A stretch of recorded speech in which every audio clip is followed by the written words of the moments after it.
Hello and welcome to Banking Transformed. I'm your host, Jim Marous, owner and CEO of the Digital Banking Report and co-publisher of the Financial Brand. As a result of the pandemic, people were forced to adopt digital alternatives to their traditional way of doing banking. This shift was not always smooth for the customer or the financial institution. Many consumers still wanted one-to-one interaction to learn about services, to transact, and to purchase. Financial institutions that want to improve engagement, interactions, and brand loyalty are responding with new forms of personalization, such as rich media like video. Our guest for the show today is Jim Dicso, CEO of SundaySky. In this episode, Jim discusses how personalized video-powered experiences can drive breakthrough outcomes at key moments along the entire customer journey. Welcome to the show, Jim. First of all, I want to thank you for joining us today. It is clear that the process of communicating with consumers has changed almost overnight since last year. Many financial institutions were caught flat-footed when it came to being able to provide consumer support without branches. A recent study from your firm found that 55% of consumers thought that the information on their financial institution's website was irrelevant to their needs.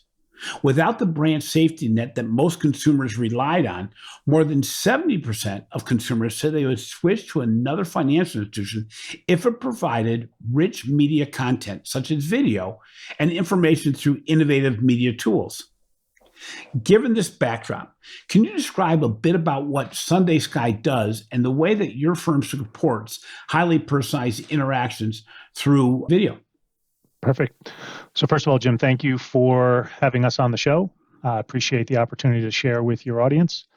The first thing to think about in any sort of brand to consumer interaction is that the consumer has a certain set of expectations, whether they're trying to learn about a product or service, trying to get a question answer or an issue resolved. And so the challenge for brands is how to do that digitally in a way that's engaging to the consumer and inspires the consumer to take action that results in the appropriate behavior and behavior change that the consumer might want to take. If you think about the customer journey, that when someone is selecting a new product or service, they need to understand the features and benefits, the considerations for options that they might choose from. And they also want to make sure that they are able to get full value from that product or service that they've chosen. So when companies leverage our platform, it's to be able to drive that engagement with consumers, to educate them on the topics of interest with an engaging medium that inspires them to take the appropriate action. And we could talk through some use cases here in a moment. So based on what you found, you mentioned, or I mentioned, that your research found that more than half the consumers find information on their websites to be irrelevant to their needs, a problem that is more commonly cited by younger generations, such as Generation Z. Is this because the information is not there? Is it poorly communicated? Or is it just hard to find? I think it's a little of all. The thing that we found most prominently in the research is that especially the younger generation don't want to read text in long form and try and decipher the meanings of each of the elements. And when you're trying to explain more complex topics, especially related to financial communications, a lot of times the ability to have context for the information is what's missing. So, historically, when a human being would communicate, they can provide context, they can provide examples, and they can make it relevant to that person based on their individual experience and status. But when you're putting up a bunch of essentially long-form written content, maybe with some images, oftentimes it's not enough to be able to educate the individual with the context needed to make appropriate decisions and take action. So that's what we found most prominently is the information may be there, but it's not breaking through and driving the education and engagement that they're looking for. So more than just a video education tool, which many organizations have used, if for nothing else, mobile deposit capture, showing how people use it. What your platform does is actually personalizes the message, doesn't it? It goes beyond simply giving product information on a video platform, but actually engages in different ways using data the bank has. Can you explain a little bit about how that personalization actually works and what it feels like to the consumer?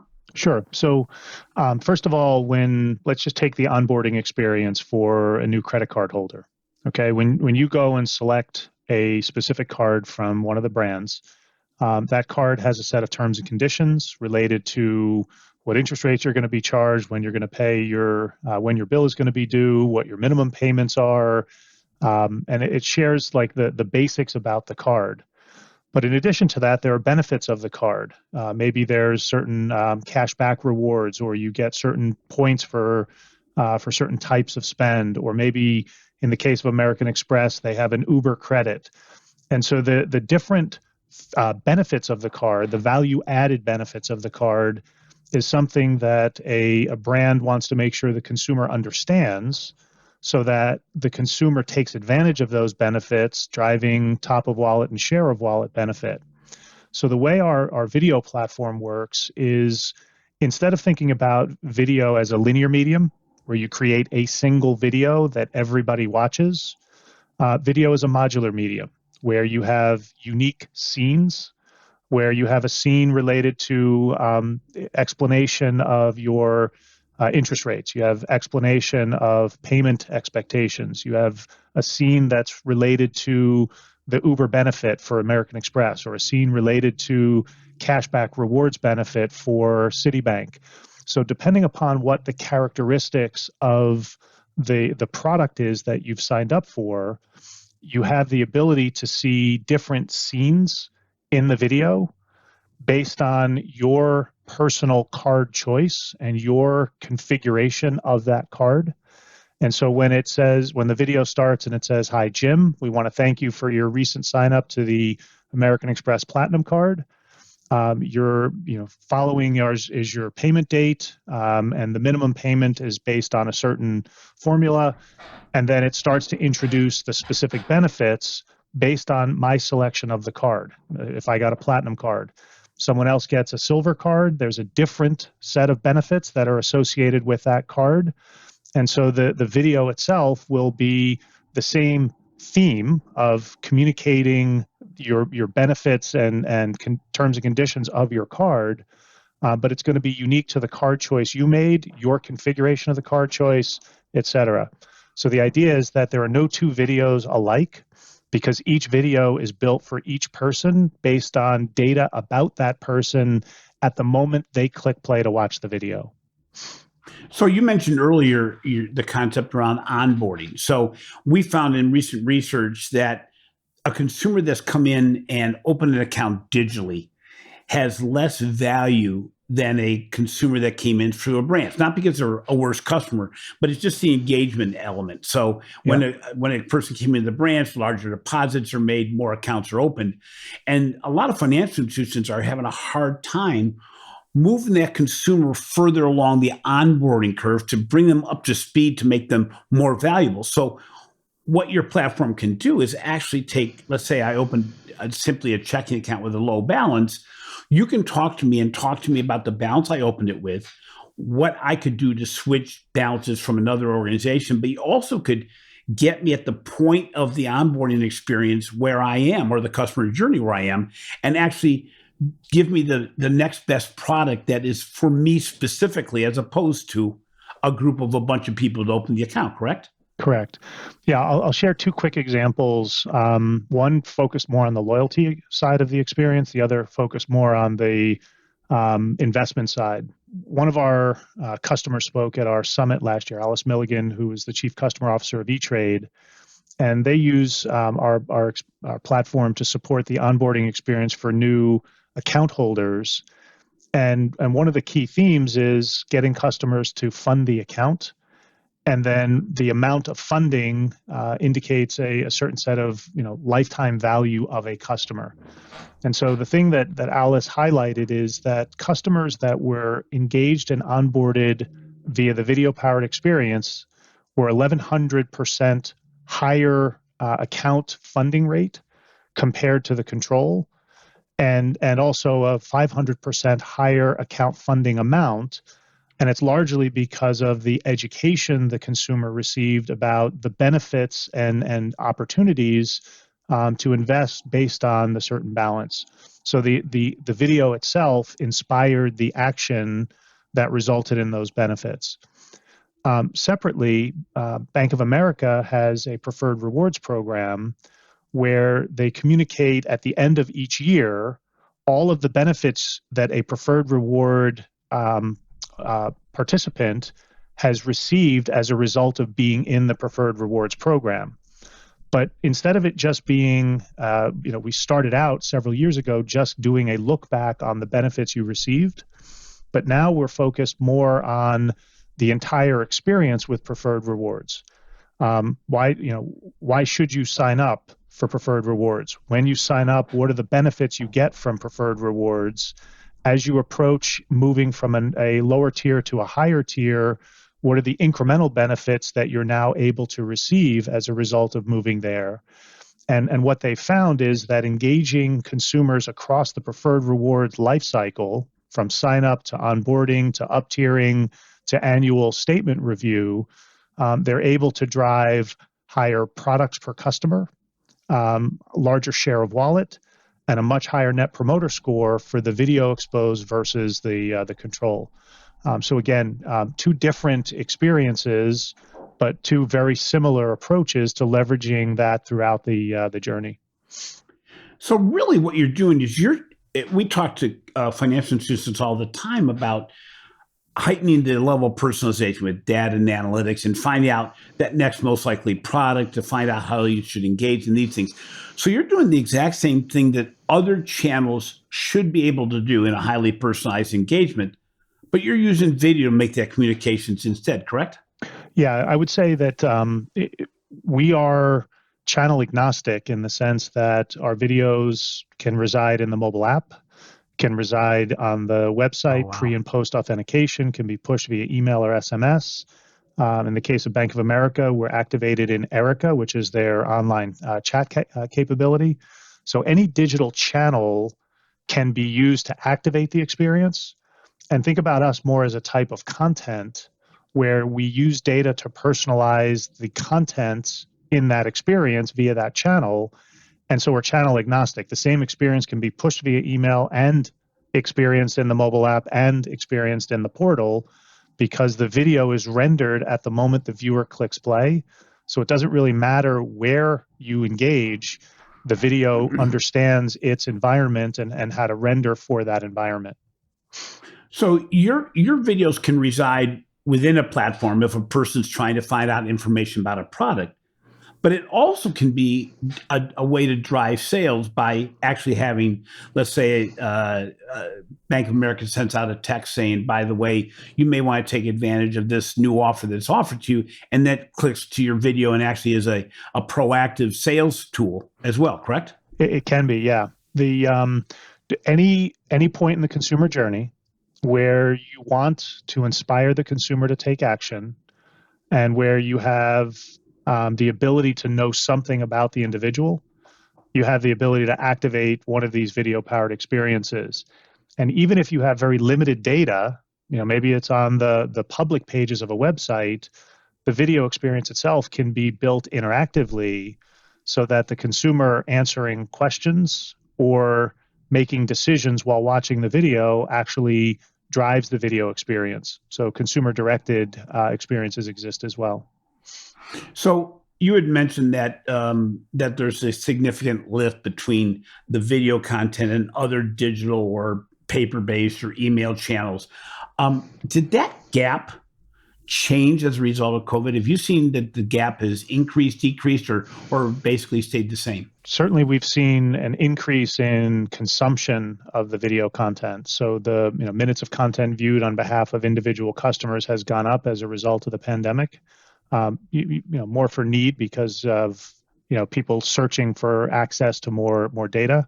But I would also say that we didn't do any sort of studies of pre and post COVID performance impact, right? That's usually done by the customer, our customer, and they look at the overall impact.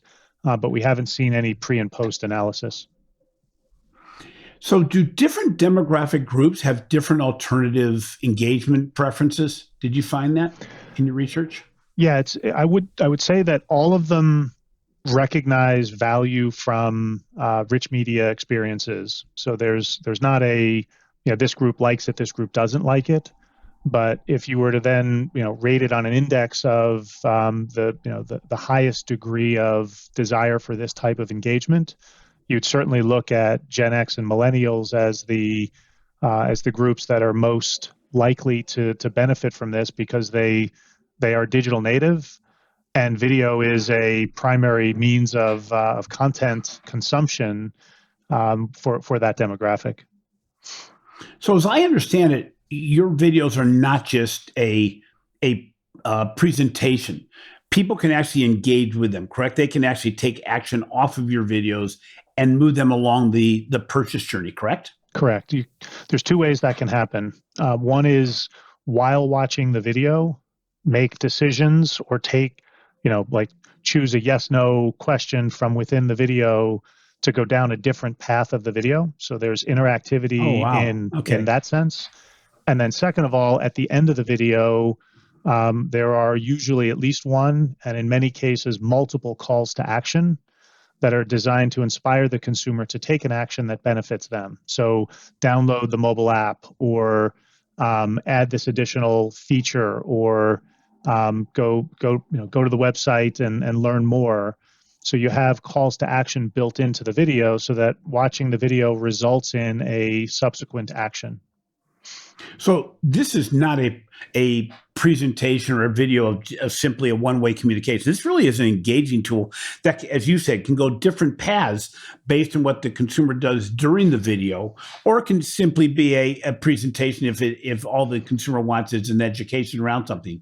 Correct. From the perspective of friction alone, because I think one of the things that you said from the very beginning is the way consumers consume information right now is fraught with friction. Going to the website, trying to find the right place, or waiting until an email comes, or maybe the personalization is not even there at that level.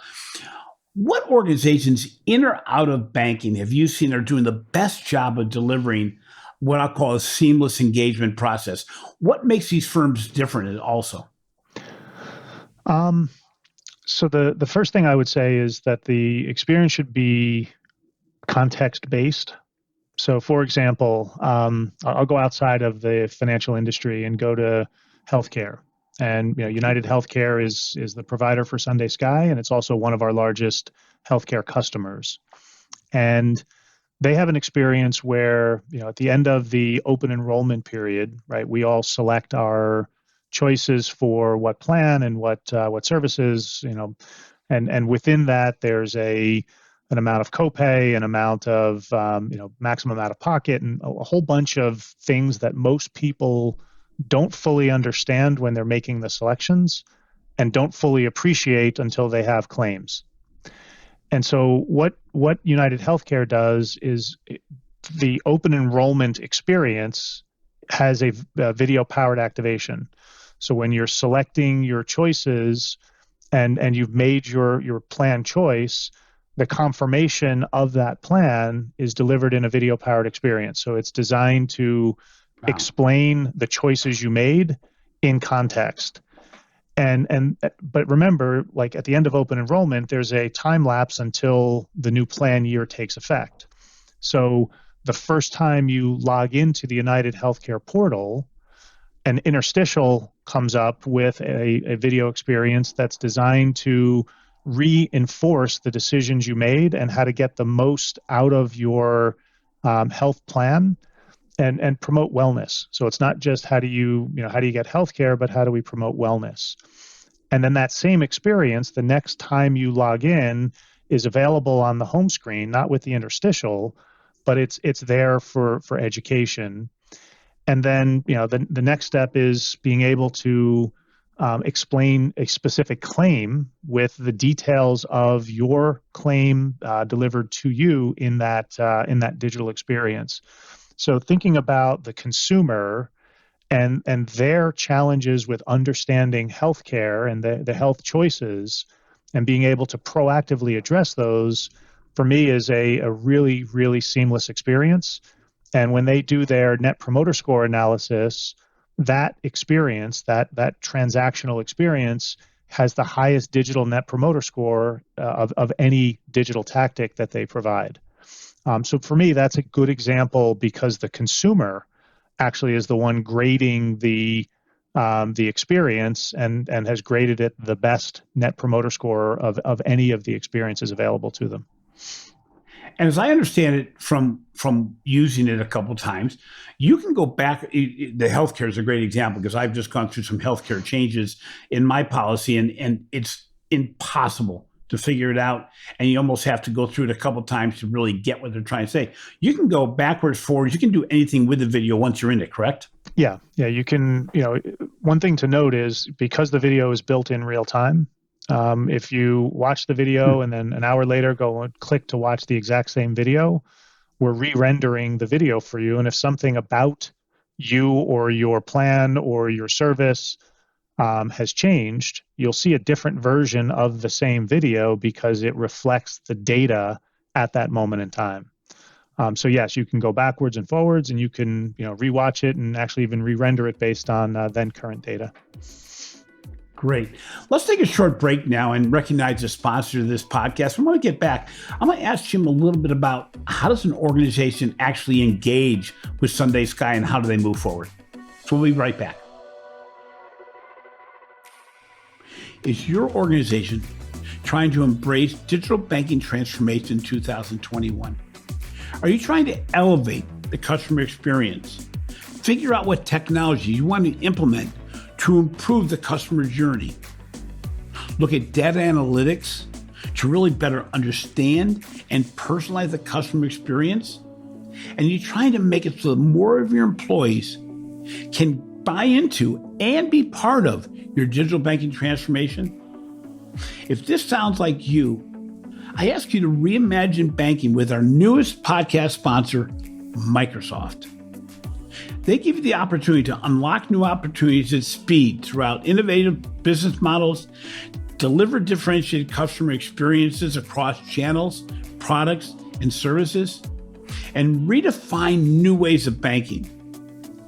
Microsoft and its partner ecosystem help banks to achieve differentiation through sustainable growth, streamlining core systems, reducing cost and risk, and delighting customers and employees. If you're in the midst of a journey, trying to figure out what to do next, maybe trying to find out what other organizations are doing to lift up their experience level, I really encourage you to look at Microsoft. For more information, visit Microsoft.com/financial services. Welcome back. I'm joined today by Jim Dicso, CEO of SundaySky. SundaySky is a unique platform that enables organizations to build highly personalized, on-demand videos that can help financial institutions communicate more effectively to consumers, either from a product knowledge perspective, an onboarding perspective, or a sales perspective. So, Jim, you found about 1/3 of all consumers believe that personalized on-demand content was appealing, both from accessing relevant yet complex information about their new financial products and services. You also found out that people were willing to leave their financial institution if their organization provided this kind of content. It seemed awfully high. In fact, I think you found that 75% of consumers who found video to be a good way of communicating said they'd be willing to move because of it. Did you find that to be a lot higher than what you thought?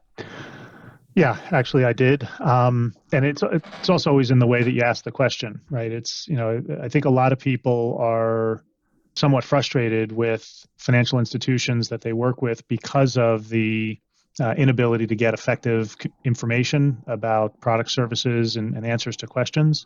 So they have a predisposition to change because of general frustration. And so if you're asked the question, if you had a means of self-serving and getting access to that information in a much more engaging and meaningful way, would you be willing to switch for that? And so based on asking the question in that context, I think it absolutely makes sense. But the numbers just on a standalone basis without context to me were, really, really high when I first saw them. Yeah, a friend of ours, Ron Shevlin, says, just because people say they're going to switch doesn't mean they're going to switch. However, I think it's interesting because when you look at the desire for more personalized communication, for different forms of communication, people have become much more used to using video. The ability to do things in real time and reflect where my relationship is right now.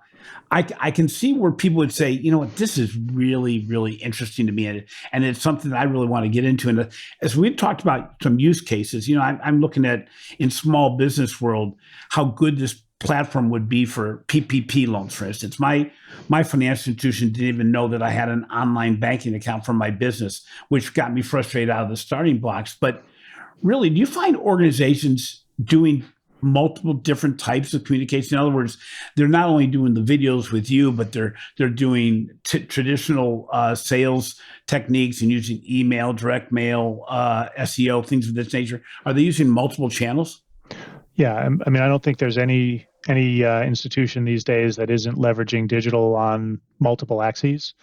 I think the biggest difference between those that are more mature in execution and those that aren't is access to data. So their ability to access structured data about the customers, putting the customer at the center of the business.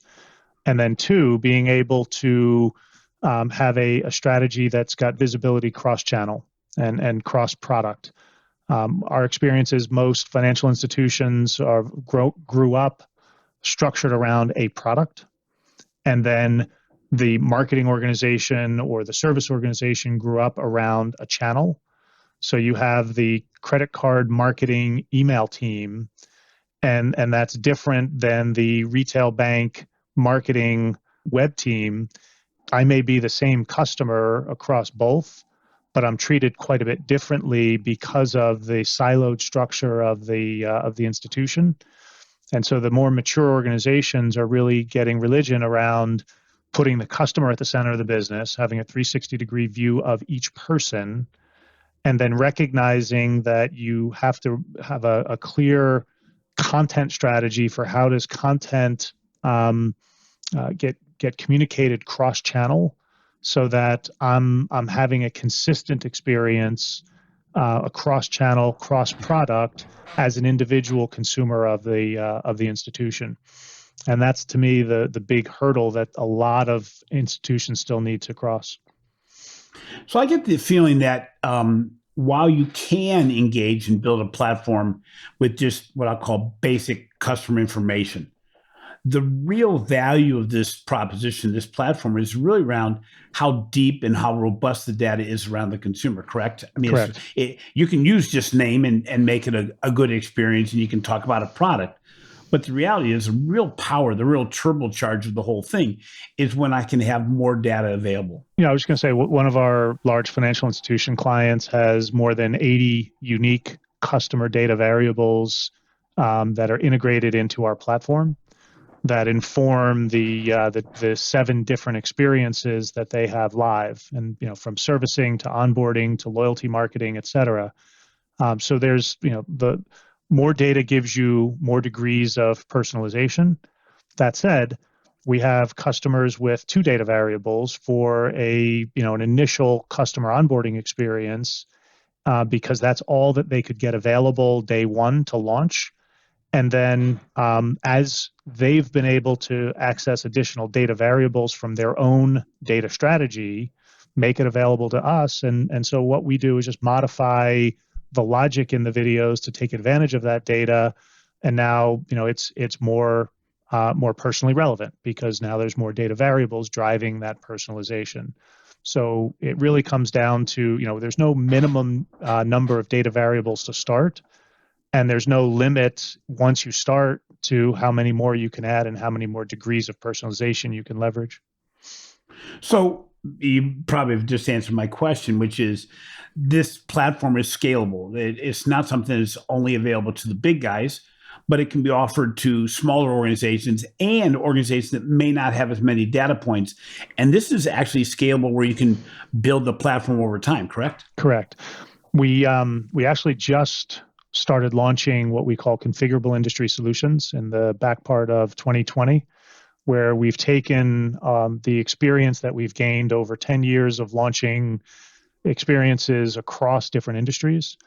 And what we've done is said, what are the things that are consistent cross company within an industry, as well as across industry for a specific journey, and started to codify that into the product. So, for simple example, all service brands want their customers to download, activate, and use their mobile app. Depending upon where someone is in the journey, right? If I've already downloaded the mobile app, don't tell me to download it. Show me how to take the most advantage of it.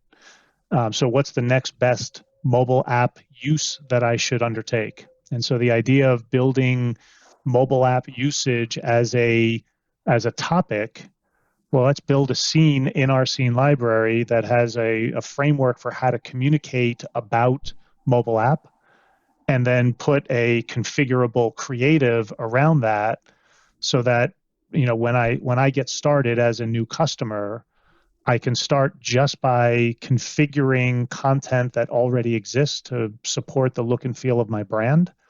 And so, it takes me days to do what used to take months when it was done from scratch. We could also still do it from scratch. And so you have both options, configurable or custom, and it allows us to service a much wider set of customers than what we could have done historically. So really, to your point, what you've done is you've taken all your financial institution clients, but even outside the financial institution, said, what been our most popular and most used use cases? Yep. And knowing that, while the product name may change, that the journey itself doesn't change a whole lot. And what that does, it allows you to obviously onboard your new customer, your financial institution faster, to make it so that they can get a return on investment quicker. But also as the industry changes and as products are introduced, it expands what you can do on the front end for a financial institution, so that it doesn't take as many people to bring this whole product line and this whole communications vehicle online, does it? So it really helps that way. Exactly. It streamlines the work on our end and our customers' end, and it lowers the price point barrier to entry. So as we go forward and we get out of 2020 and we're moving towards 2021, how do you see organizations expanding their use of a video platform, be it yours or somebody else's? What do you see as being the real trends and the changes that you're going to see going forward? Yeah, I think the biggest thing that we're starting to see with our clients is the recognition that the modular nature of what we do allows them to think about customer engagement in a more topical sense. And so, again, simple example around mobile app usage.